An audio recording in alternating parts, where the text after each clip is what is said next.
invite everyone to warm up here for a second. This time I'm prepared. Last time we danced and I had to add the audio after so people didn't realize that we didn't actually have music.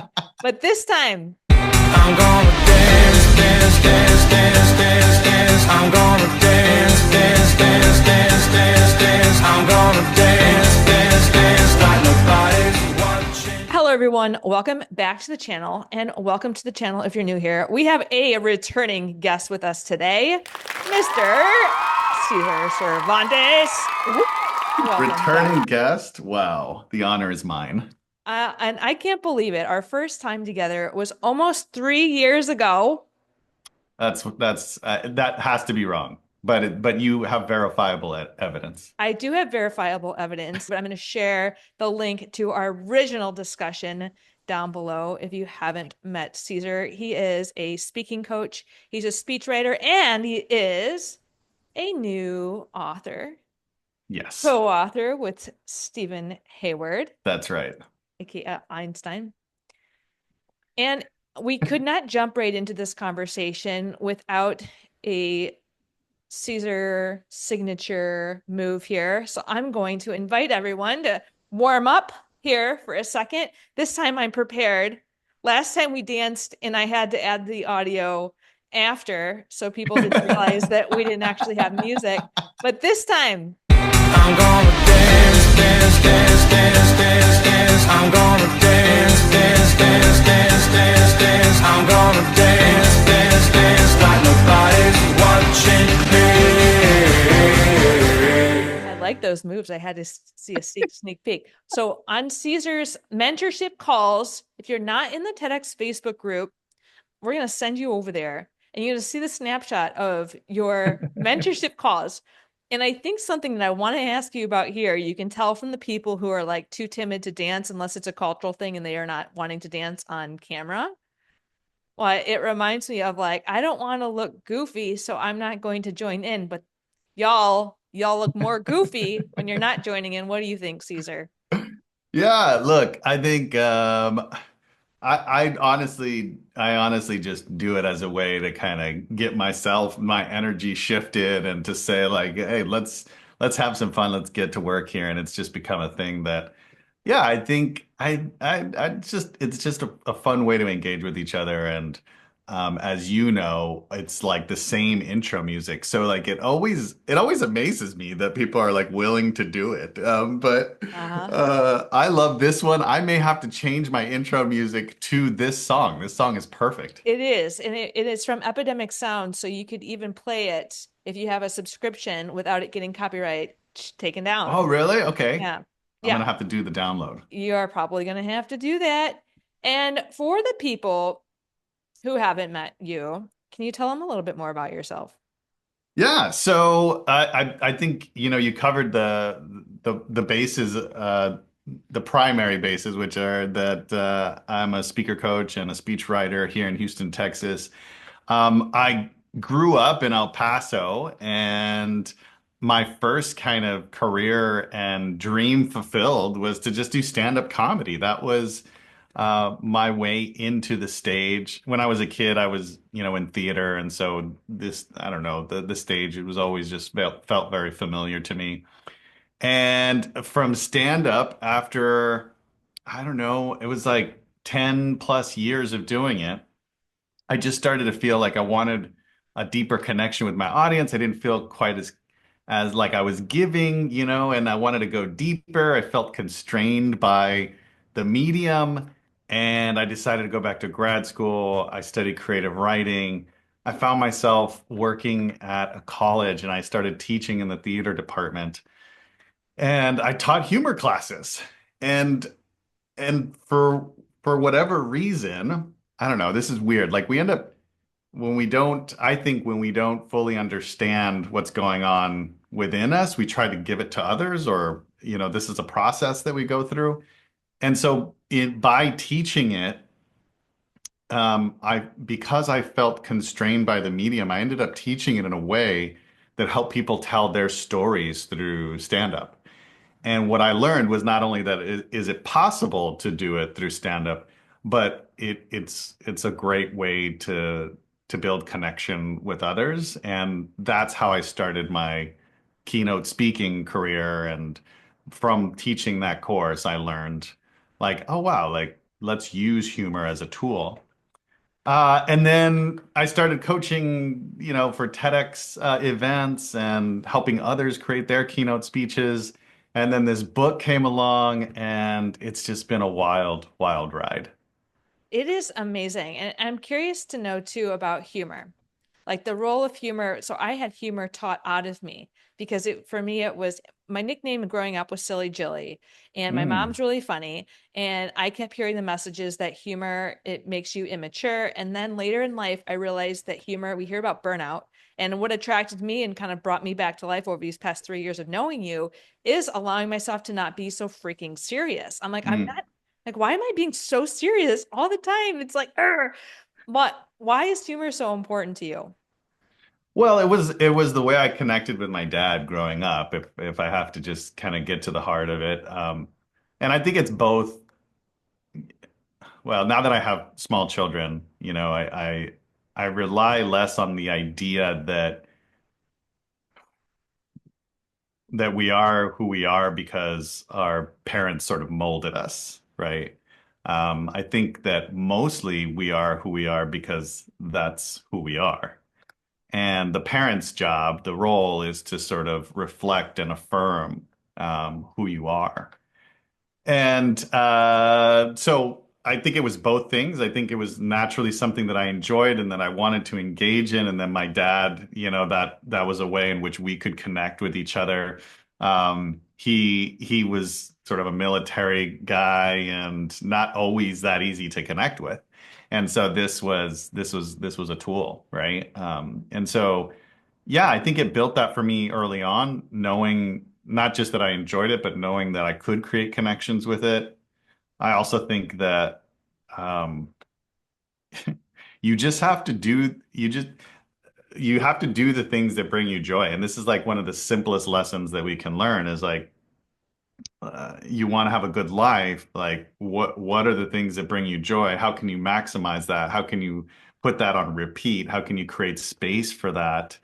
And sort of cancel the noise of whatever's telling you the shoulds or this is what you have to be doing or et cetera, right? And we have to trust that voice. And yeah.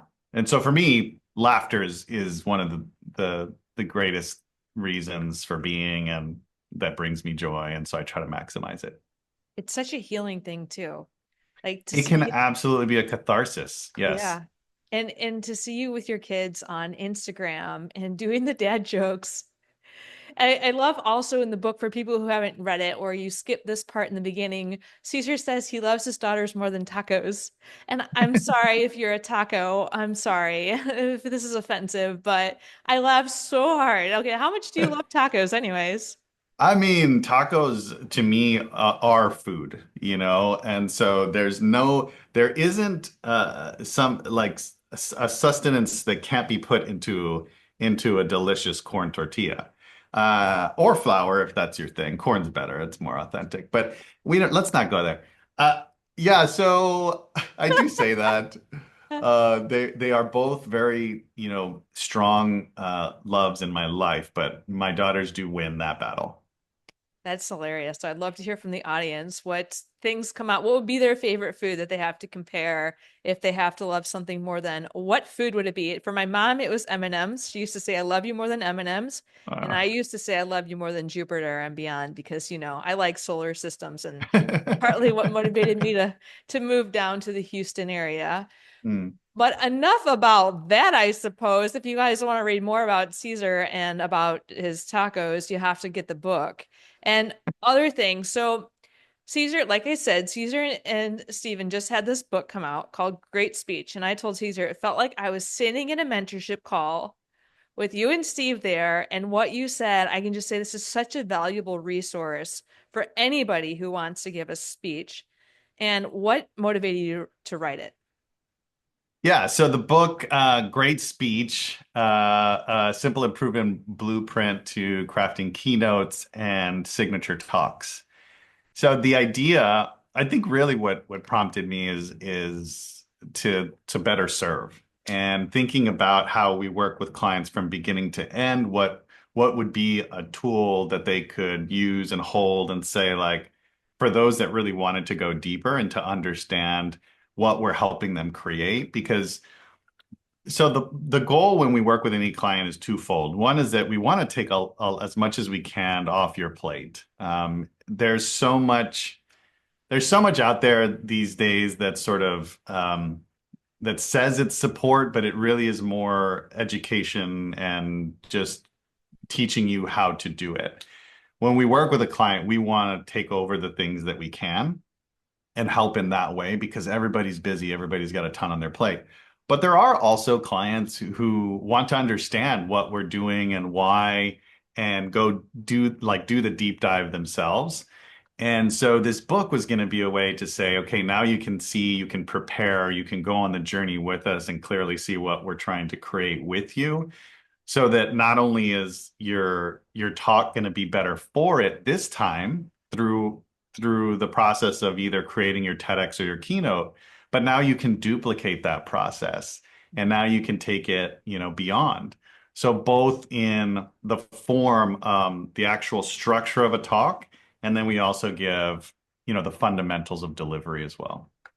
I like how you have it, the blueprint, because really what you said is the scaffolding. And what comes to mind is how we can get so overwhelmed with, I don't even know what to say. And then we just don't even start. Or I know some things that I got feedback on is I am a writer, but writing doesn't translate into speaking. It's like I know the feedback I got was like, it sounds like you're a writer. Or in the book it also shares about, we're so used to talking, we think we can just give a great speech because we're so used to talking in public. But why isn't that necessarily translate into a great speech? Yeah, so there are all sorts of folks that we work with, but I think there can be two buckets. One in which folks are confident speaking, right, in front of people, and another where we're not. And in both of these categories, structure will help you.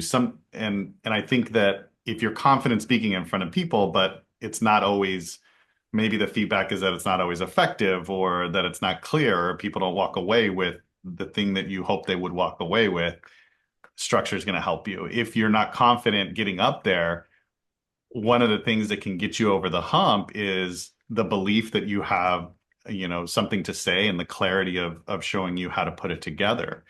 And so that's why we started with this, is that it's it's the single greatest factor to take you from beginning to great speech, right? Is the structure of it. And so I think when I looked out there and I said, okay, let me go and do a search here of like all the books written on speeches, and I bought them all, and I read most of them. Some of them I couldn't get through, and I'll just be honest about that. I was like, okay, I don't know what's going on here, but it's not speaking to me. Uh-huh. The ones Ironically, that, it's the book on yeah. speaking. It's not speaking to you. I question the authority of that person, Yeah. but I don't know if Yeah, and I just felt like two things. I was thinking of what I would want, and then what my clients would benefit from. And so where I ended up landing was the structure, and really uh, making it as clear and as easy as possible. So not only do you have the sort of narrative of it, and we write the book in such a way that it's structured like a speech, Mhm. but then I also provide the blueprint itself, where you download a fill in the blank blueprint, and you can be, as you go through the book, you can be filling it in. And I don't know how long it took you to read the book, maybe I a read few it in one hours. day. Yeah, I One read it. day. I Yeah. read it in one. I don't know how many hours it was, but and for me to read a book from start to finish in one day is, I usually have four books that I have to rotate because my attention span. But I mentioned to you it was so conversational. I just felt like I was seeing you there and hearing you, and then I would laugh every time you're asking me to download the blueprint. Like, just download it. It's free. Download this. But it was captivating, and it was also like each step was so helpful, and I understood it, but then you gave the action steps at the end,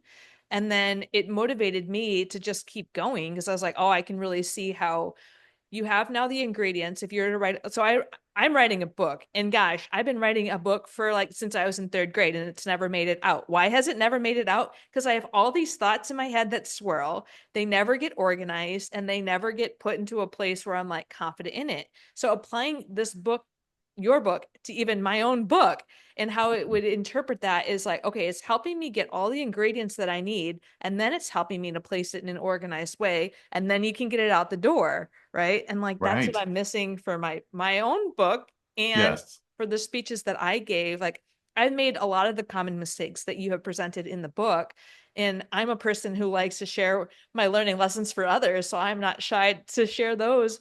But what are some of the common mistakes that you notice when people are developing their speech?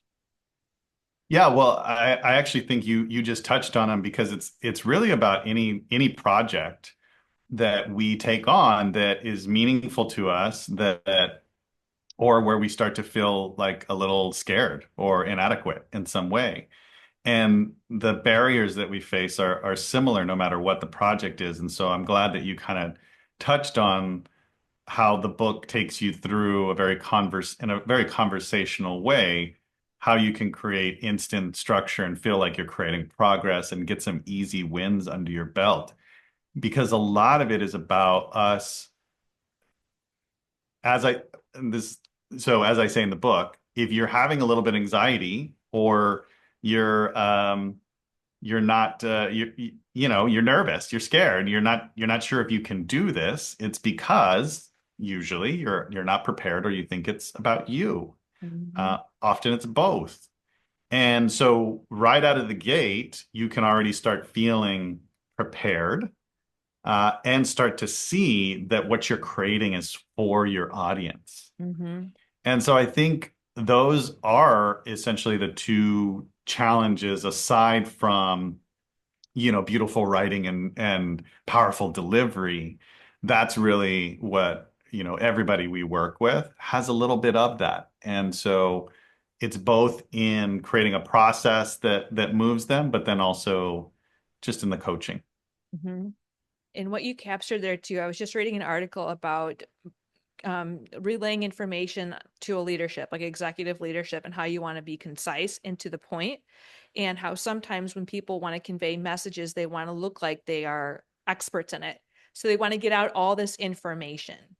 And then what you captured in the book and something, I mean, I gave mine was a lot about my own story as part of my healing journey, and also trying to like realize how much of your story you let go because you're like, what part of that was for me, what part of it was for the audience. Yeah. And in the book, I laughed a lot because it was like talking about the villain. I was like, that was part of where I got stuck. So you can share who needs to be the hero in the speech. Yeah, so that's a good point, right? Where one of the things we tend to do is to create ourselves as the hero when we give a speech or write in general. If we're part of the story, right, we can position ourselves as the hero when really we should be sort of the sage or the wise one bringing us bringing the person who brings us the wisdom and really taking someone on a journey so that they can see it for themselves. That's how transformation is created, right? So somebody has to arrive. They can't simply be told. And so I think that's the idea, both in the form of the book, but then also when we help others structure their talk. That's one of the big it's just a human thing that we do. And sometimes, Jillian, we have to do it. And sometimes you have to let people do it. So, in other words, we might not be in a place where we're actually operating from a position of being the sage because we're still, wounded, let's say.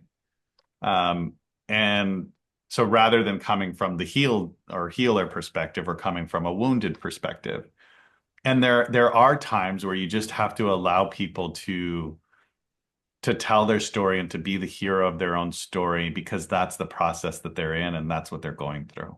Yeah, that resonates with me. And I think sometimes the witnessing of that person's story can free them from shame, and that can act as a place to free other people from Shame Who Relate. Like that was a huge part of my stepping stone. And I think without having gone through it and gotten my story out both in written and verbal form, I would have been stuck there, because I Yeah. needed to release it and I needed to then be in a different place to talk about it in a different way.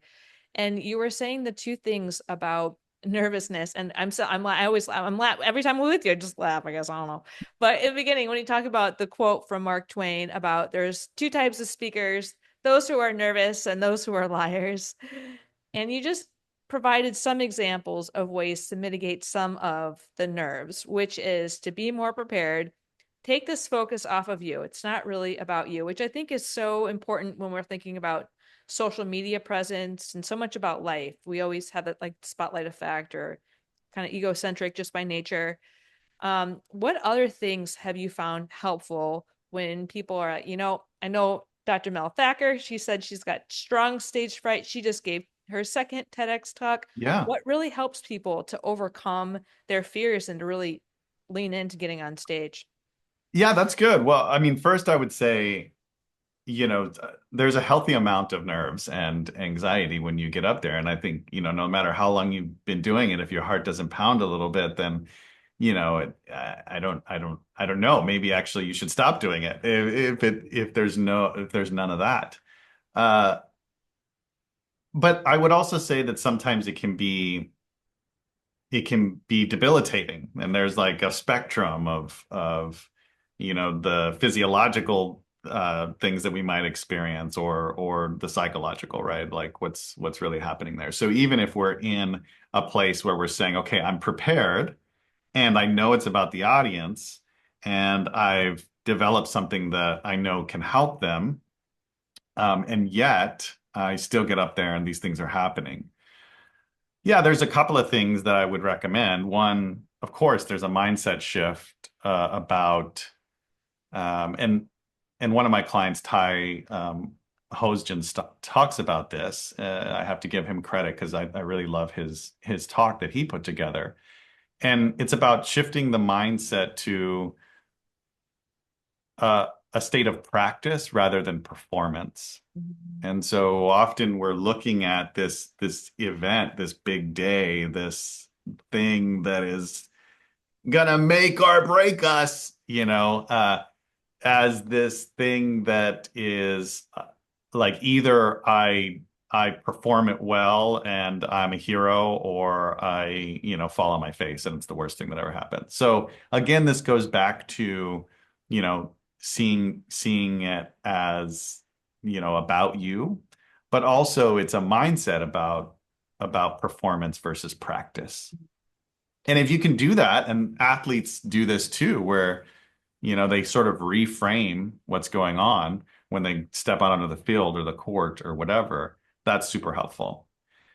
The second is that you can sometimes, the adrenaline that hits us is like it's like a spike. And so if you do a little exercise before, you're already kind of at a state of like energetic and, excited, and your blood's already pumping, and it won't take you from here to here, and that helps some of those physiological things that might be going on. Lastly, there are some things you can take. So for example, if you get cotton mouth, there's actually a spray now that helps with that, and it just kind of lubricates. So even if you get dry mouth, that you won't be able to like hear it in the mic where you're like, Love you know, that. I love that sound. It's one of my, I have like what they call it, misophonia or something like that, and dogs licking their rear end are like, oh man, as a as a person whose first career is dentistry, I have some very odd sensory issues when it comes to like so I hear you. I get it. Yeah, I that's a get it. thing. Get it. Right? So if that happens to you, there's a fix for that. I don't know if it's not gonna, 100% do it, but there's that. And then you can actually like I'm not gonna be prescribing medication, but there are medications out there that can just help with again, that spike and the adrenaline and that sort of a thing. So But that's on the extreme end. That's if it's debilitating, if you really, if when you get up there, it's just like you can't speak. Yeah. So Yeah, propranolol, not that we're giving medical advice, but a lot of people that I've known throughout their life, if they don't have bradycardia already, they might look at propranolol just to reduce the physiologic response that they're having. And also, you were talking about sports. So I wish I would have had some mindset coaching before I was in, I ran in college and I had at the start line, I would always get so nervous. And the coach would say kind of what you were just saying. If you weren't nervous, it would show me you didn't care. So your anxiety shows me that you care. But yeah. I had such bad anxiety that I self-sabotaged. And I think because I was looking at a performance, I was so focused on the outcome, not the process that you were saying, like really focus on the journey. Mhm. And now, like, that's what I would also kind of just highlight of what you said is if we have this attachment to what does this talk need to do for me, that's going to heighten our anxiety. We can't control what it's going to do. Right. And then also they're looking at me, but again, it's about the audience. If you say I'm here, and then also in that book, it talks about this FOPO loop, a fear of other people's opinions loop, where we get anxious and then we start to change our message in order to fit what we think the audience needs, and it loses its authenticity, and then it could lose attachment to your why. So I think what you always bring in and help people understand is why is this message so meaningful? Why does it need like to come from you? Because if we can really ground ourselves and like, yeah, I'm the one that needs to give this talk, and I know exactly why I need to give it, like that to me is what helps me to overcome a lot of the mind drama that I have as, I deal with body dysmorphia, body image distress, and like to come on camera every day. I'm like, all right, you know what? I'm coming here because Caesar's gonna be here. He has a freaking amazing book, which is gonna help so many people with their speech writing and their book writing if they, can apply it to two things there. But yeah, so it's just like overcoming those fears because your why is strong enough. Yeah. I think that's right. I think that's exactly right. And the thing that's going to be meaningful to us is the impact that we can have. And so this was something I figured out, you know, later in life as well, which is that nothing is worth doing is if it isn't helping somebody else, if it isn't, something that's greater than you or outside of you. And so focusing on how you create that impact for others really is, to me, the greatest mindset shift that you can have, because then you're just like in this zone of, if I need to make adjustments, it doesn't say something about me, like, I don't know, my this terrible, weakness that I have. It just means that I'm working to get better at helping others. Mhm. That's another thing I was even thinking about this morning. I'm probably in preparation for this talk, because I know you're so wise and like that beginner's mind of, so in a lot of physicians find their way to you. So I'll say a lot of physicians find their way to this channel, and anybody might relate to this, but that whole, I have to know it before I learned it. So speaking is a new skill for many of us. Many of us will say, I don't have enough to stay, or it's too much, it's not for me. And if it's a new skill, something that I struggled with a lot, comparing myself to other people who were like well polished, their talks were so good. I'm like, who am I? Like, who cares to hear about my voice? There's going to be a spectrum of people that are like, yeah, of course people are going to listen to me. Of course, I have a lot to say, right?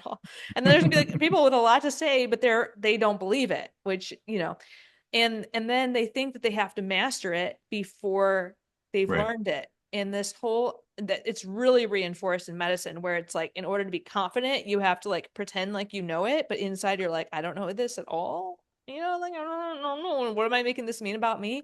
But Mm. really to accentuate the value of that beginner's mindset and to really enjoy that process of learning. Yes. Yeah. And I think that the more that you work in and people see that you're in partnership with them, um, that's actually the place of freedom where the expectation isn't that you know everything. It's that you're willing to go on the journey with them. It's so beautiful. I like it. I love partnerships. Like, a lot of us don't ask for help, and then we don't think that we're like, should I ask for help? Am I important? I mean, do I invest in myself here? And some of the questions that will come up is like, why should I give a talk? Why should I even do this? Why should I even put myself through this misery? Is that a question for me? Yeah, Is it's a it? question. It's a question. I think I said that to you too. I'm like, well, has anyone passed on the TEDx stage if people listen to ours? Because I was pretty sure I was going Uh, to. I mean, I was so, I and remember that. I come from an actor's background. I used to get on stage so easily, but then with the awareness and with just more and more self-consciousness and then being around, the more you're around really great speakers, around people who have mastered their skills, and even though you're always constantly growing, you're just so great at speaking. And I'm Yeah. like, I will never be as funny as Cesar, so I should just quit. But it just like with the adult awareness, I really started to restrict my life even more, just and that's kind of why Yeah. I help people with the fear of overcoming other people's opinions, because it really ruined a lot of my life and like my self-esteem and my self-perception. And Yeah. and so how do we help people to see like what is the value of getting up on stage? Yeah. Good. Well, first I'll say I remember that conversation. You were so earnest and had a genuine desire and passion to want to give this journey to yourself, right? That it was something that you wanted to do and you wanted to allow yourself the permission to do it. And Mhm. yet there were fears about it. And that was a question I think you asked me multiple times. But have you ever had anybody completely pass out on stage? Uh, yeah, I mean, part of the excitement is that there is risk, right? And there's no way to completely avoid risk. The question is, what are the things that are worth putting up some risk for? And I think developing your speaking and creating a clear goal and outcome is important. So, for example, if you were to say, I know that communication is going to help me, in a number of ways, whether that's in my business, my personal life. I just want to be a stronger communicator, more confident communicator. I also love the idea of setting a goal and being on stage and see the value of a TEDx stage or booking a keynote and developing that talk and getting it out there. I really love the combination of saying I'm going to build a skill, but also have a very clear, tangible goal and outcome that I'm moving towards, right? So another version of this is I want to get in shape. I really love running. I'm going to say that I'm going to be prepared for this marathon at the end of the year. And what that's going to do is give me accountability for this event that's going to be happening while I'm uh, working out and have a training regimen and getting it all ready to go. What we end up finding out is that not only did we achieve both things, but that we it wasn't actually the event itself that was most valuable. It was that journey, it was our growth, Yeah. and then we want to duplicate that process. And what we've built, I think, is doing exactly that for Hmm. people. Because time and time again, people are like, I need to do this again. I want to do it in a different way. I did the TEDx. Now I want to do the keynote. Hmm. I loved the journey of giving myself this gift and developing the skills in the process. Yeah, I felt that the book really complemented the mentorship group. I don't know about keynote speaking yet, so I'll just speak from the experience that I have. Is it felt like it was that resource that when I was reading it, it felt like I was sitting back in the mentorship group, and then you can have a go back and have a way between calls that you have a place to go back to reference, and a reference that I keep on my shelf so that anytime I'm writing another talk, I can put it into this framework, which Yeah. will help me. I certainly agree with what you said is going to help me build confidence that I'm communicating something in a way that's not just word vomiting and that has an arc that's like, here's the information you need to know. Here's my oh my G moment, right? And then action. And it's interesting because it's kind of similar to the arcs that we do in coaching. Like there's always kind of this movement that gets kind Right. of like the now what and how do people apply it? Because otherwise, we're just going to have this information and then we're going to, all the self-help books, that I read, I'm like, I forget what it even said. But in the book that you're in, I'm like, now I can apply, you can literally just do one chapter at a time and then apply. And Yeah. and make movements of it. That's right. Yeah, that's exactly it. I think, I love that you read the whole thing in a day before this call. I'm overjoyed that that happened, Jillian, because I'm sure the people buy the book. That's a big deal. Most people never read the book, or certainly not the whole thing. And so, like, I'm just sitting here going, like, this is amazing that this has even happened. So, thank you for being a part of it. Yeah, and I for sure would recommend people read it slower. I think it's meant to be read slower, but I wanted to make sure I read every little nugget so that I can make sure I knew what questions I wanted to ask. Because that sometimes I'm like, oh man, and once I get done reading, I'm like, oh, I should have asked that, But for people who have not yet had it, we can't get everything away, but what can they expect that we haven't talked about just yet? Well, I think I'm happy to give everything away. I always do because I think we have to hear it, multiple times for it to sink in and resonate. But what I hope that folks, really get out of it is that anytime you're communicating anything in a short form and you have a message that it's transferable. So you might not be giving a speech tomorrow, but you're going to be talking in front of people and trying to communicate a message or a point probably multiple times a day. And the ingredients and the structure that we give will, in any of these circumstances, will help you to be more compelling and clear.